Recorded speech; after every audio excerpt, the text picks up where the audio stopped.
جو نظر نیاز کی جاتی ہے، جو فاتحہ وغیرہ آپ پڑھتے ہیں، کھانا بناتے ہیں یہ، یا جیسے 9 محرم کو یہ کھچڑا بنتا ہے ہمارے یہاں، اچھا اس کا بڑا اہتمام کریں گے، کوئی نماز نہیں پڑھے گا، کوئی روزہ نہیں رکھے گا، جمعہ تک نہیں پڑھیں گے، لیکن وہ نوجوان سگریٹیں پی کے اور بعض اوقات سائیڈ میں بیٹھ کے کوئی تاشی گڈی بھی لے کے دیکھی ہے میں نے بیٹھے ہوئے ہیں، لیکن کھچڑے میں گھوٹا لگا رہے ہیں، جیسے ہر گھوٹے پہ درجے بلند ہوں گے، ہر گھوٹے کے اوپر جو ہے وہ بزرگوں کی شفاعت حاصل ہوگی، اور کچھ کرے نہ کرے سارے یہ جمعہ پڑھ رہے ہیں، نمازیں پڑھ رہے ہیں، یہ انہیں بیچاروں کو پتہ ہی نہیں کہ شارٹ کٹ کیا ہوتا ہے، دیگوں میں یہ ڈنڈا چلا کر اور ہم تو سیدھے جنت میں پہنچ جائیں گے، وہ سمجھتے ہیں شاید یہ کام کر کے ہمارے بڑے درجے بلند ہو گئے، ہم سیدھے جنت میں چلے جائیں گے، یہ بھی غلط فہمی ہے۔ نیاز بنانا منع نہیں ہے، آپ بنائیں، بالکل کھچڑا بنائیں، چاہے چلے کھچڑا کی کوئی بھی روایت ہو پیچھے کیوں کھچڑا بنتا ہے کیوں نہیں، یہ بھی نہیں پتا ہوگا آپ سب کو کہ کھچڑا ہی کیوں بناتے ہیں، بریانی کیوں نہیں بنا لیتے ساری رات میں بیٹھ کر، کھچڑا ہی کیوں بنتا ہے، ہماری جانیں بلا، بس ہم تو گھوٹے لگائیں گے، چلو بھائی لگاؤ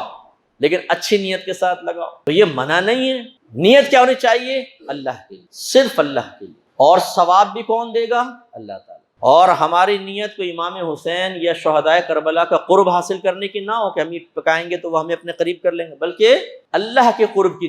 نیت بس یہ کریں اللہ تعالیٰ تیرے لیے جو کھانا بنایا اس کا ثواب فلاں بزرگ کو پہنچائے۔